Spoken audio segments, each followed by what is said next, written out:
Kagabi po, nag-usap kami nila Brad Dib at ni Brad Takloy na sinabi niya po sa amin mismo mga tol na mayroon din po daw siyang na daanan na isang bihag din po na batang babae daw na kawawa din po, sabi niya.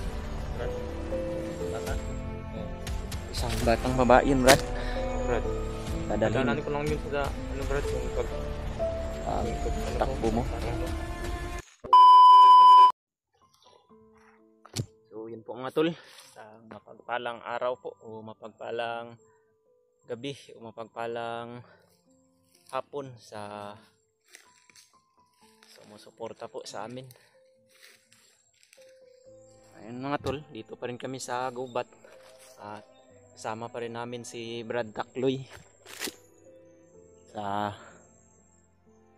aming mga misyon. Isasama po namin sa mga tol dahil tutulungan niya po daw kami mga tol. At kagabi po mga tol, marami pong napag-usapan namin ni Brad Takloy sa mga pangyayari sa gubat at kasama po niya yung mga tauhan ko noon at mga pinatay po ni Commander Bagnot at siya na lang po yung naiwan mga tol. At tapat po siya na nagserbisyo po talaga sa akin dahil tutulungan niya po talaga yung mag-ina ko mga tol. Kaya po sila muna naging tapat sa akin mga tol dahil nung ako isang commander pa po, hindi ko po talaga sila pinababayaan. Sinusuportahan ko po sila sa kahit anong pangangailangan nila.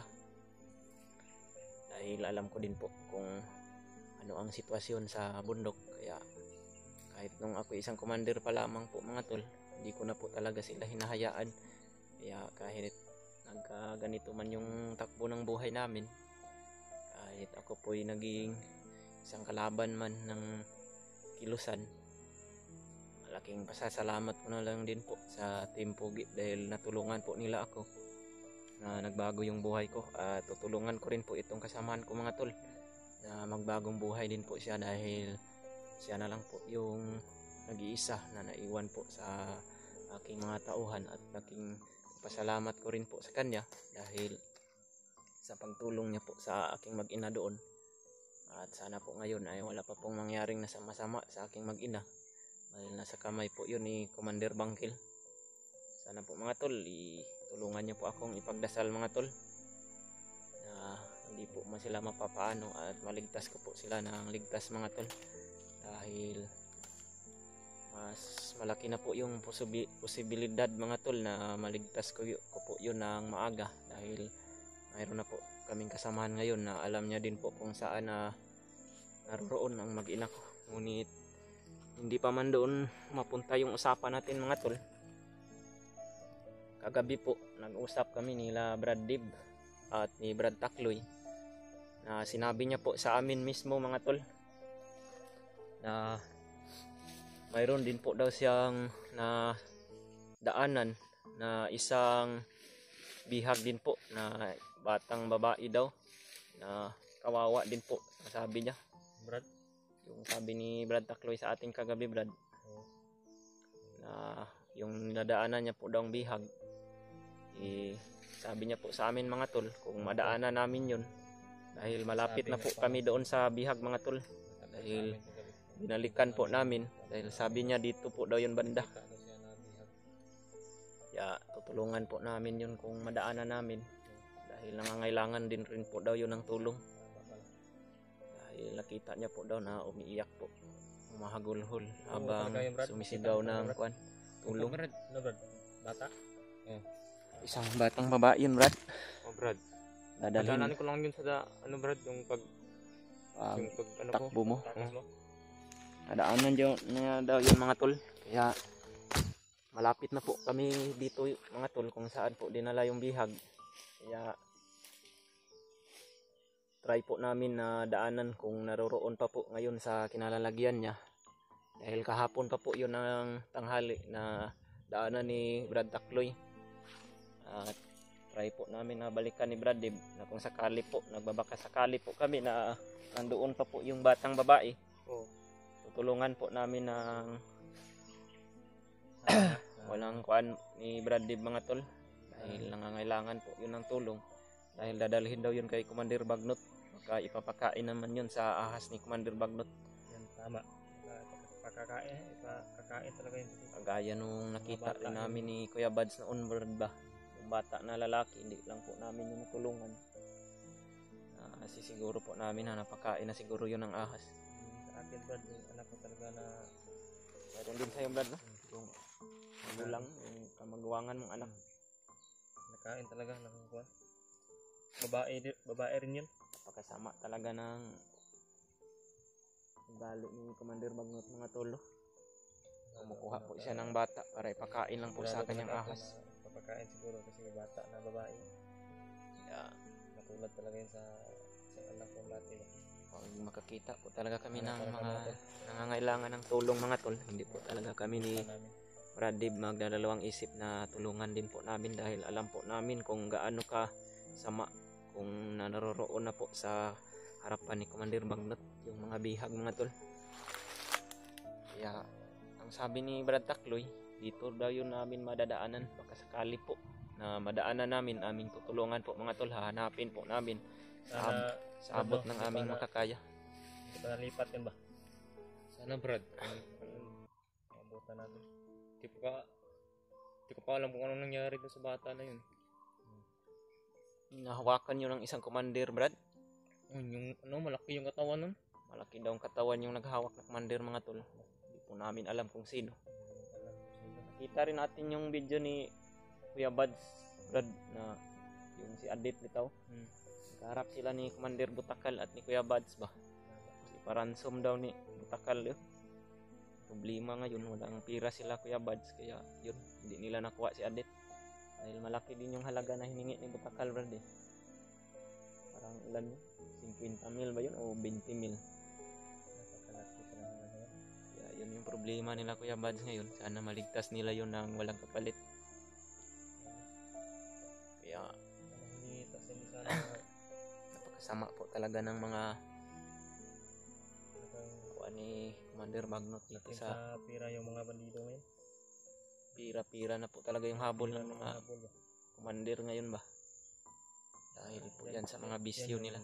Napakadelikado talaga pag wala kang pira ba. Ganyan kasi yung mga misyon natin noon, Brad, na kinakailangan yung isang commander makakuha ka talaga ng maraming pira para bigyan ka ni Commander Bagnot ng maraming alagad. Kaya kapalit sa pira kasi sa isang commander, pag ang isang commander pag magkakapira, limited na yung tauhan niya pag magkakapira ng isang commander kasi yung pira na napirahan ng commander ay kunin ni Bagnot kapalit mga tauhan. Tapos bibigyan ka ng lakas ni Commander Bagnot. Yan din yung nadaanan namin ni Brad Dib noon. Kaya kung kaming masama pa po kami na pinagsisihan naman namin, kumukuha talaga kami ng mga bata doon sa baba at pinapakain namin sa ahas nila dahil malaking pira din po kasi yun mga tol eh. Kaya malaki man yung kasalanan na gawa namin ni Brad Dib, baka ngayon makakabawi na po kami sa mga nangangailangan ng tulong mga tol. Kaya patuloy natin yung hanapin siguro, Brad. Kaya hindi pa yun nakalayo ba? Baka nakaano na yun, Brad ba? Lipat ba na? Baka sakali lang kami mga tol, baka nandito pa po yun. Tutulungan namin ng galing kami talaga puso po. Pinagpahingahan namin. Yung sabi ni Brad Takloy na sinabi sa amin. Hindi niya talaga siya nakita. Kaya naawa rin kami sa mga ganyang sitwasyon mga tol dahil alam po talaga kaya namin. Patungo doon sa Juan. Nanggalingan natin na kita ka namin. Brad, ganda. Hindi lang kalayuan doon. Hindi mo rin ayun din konti. Pero napagdaanan naman din natin yung mga nadaanan. Makasakali lang po kami mga tol. Hindi po namin sigurado. Pero talaga namin ay nakatulong talaga sa mga nangangailangan ng tulong. Yan yung pinag-mapa namin yung ito. May nangangailangan ng tulong. Pero patuloy pa rin kami sa paglalakbay mga tol dahil itong madaanan namin na ito, yun po daw yung daanan patungo doon sa kinaroroonan na Commander Bangkil ngayon. Kaya madadaanan naman lang namin, baka makita rin po namin yung batang babae, maligtas yun namin na ni Brad Dib. Napauna namin si Brad Takloy mga tol.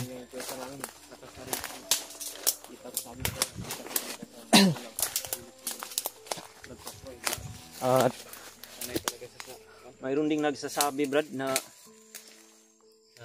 mga supporter ko ba na tanungin ko daw si Brad Takloy kung nakakilala siya kay Kuya Buds, dahil mayroon daw kasama si Kuya Buds na Takloy din yung pangalan. Takloy na pangalan?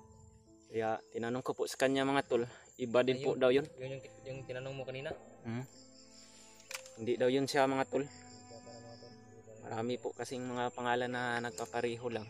Iba to siya mga tol, hindi to yung Takloy na kasama ni Kuya Buds. Tauhan ko po ito, Takloy yung pangalan din po.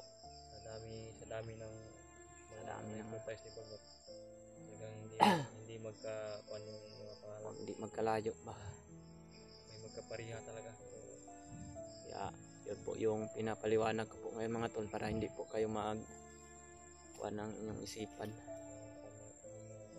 Hindi makakuan.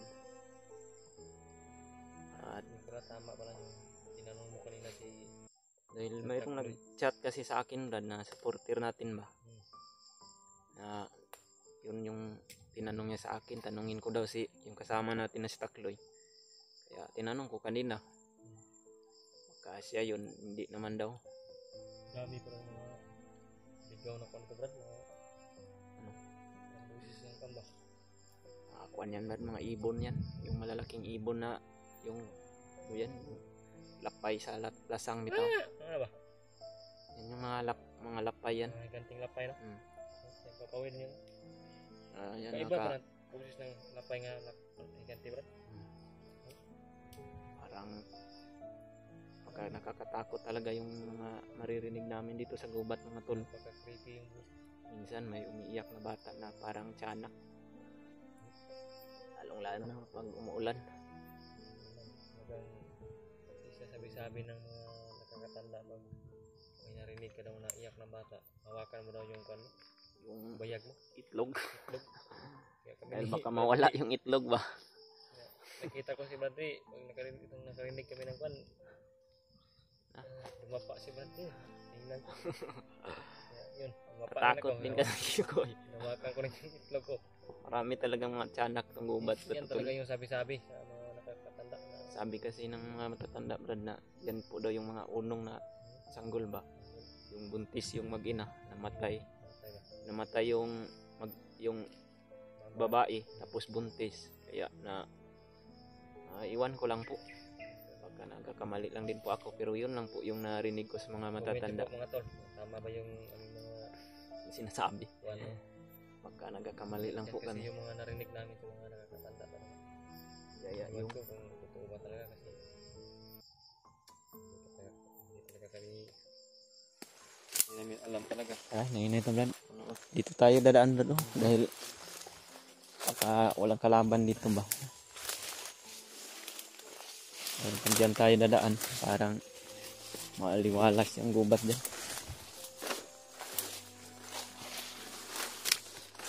At kahapon mga tol, kung nakikita nyo, mayroong butas si Brad Takloy. Ngayon wala na po dahil tinapon niya po mga tol. Butas pala talaga yun. Dahil mayroong pong butas talaga. Malaki na yung butas. Butas pala talaga.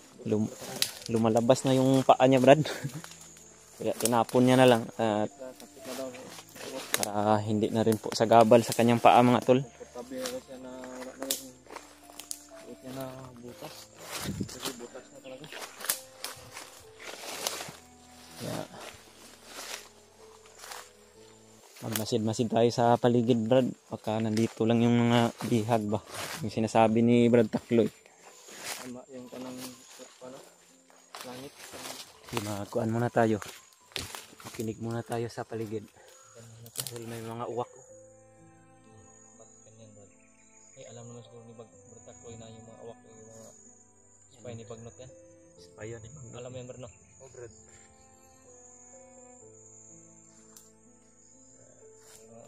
Yung mga uwak kasi Brad, pagdating yan doon sa harapan ni Commander Bagnot, nagiging tao yan eh.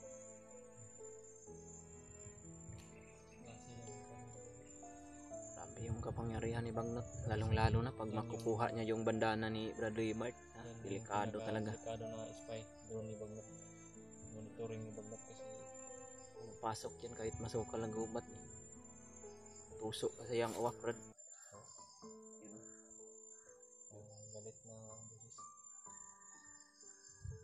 Ngayon po yung mga narinig natin nito na iba. Kasi may marami kaming narinig na to na kaiba.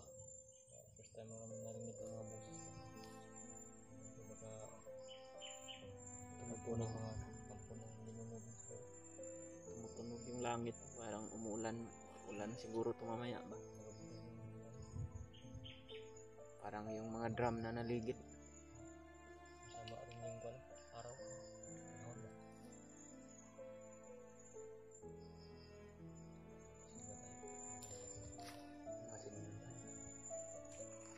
Okay ka, Brad? Wala din masyado tong kain, Brad, dahil wala din tayong pagkain. Kumuha lang kami ng saging kanina mga tol dahil wala rin po kami nadaanan na tindahan. Kung makadaan kami ng tindahan, makabili kami ng pagkain, ngunit konti lang dahil maliit na rin yung pira namin ni Dib. Tara, mahinay ta.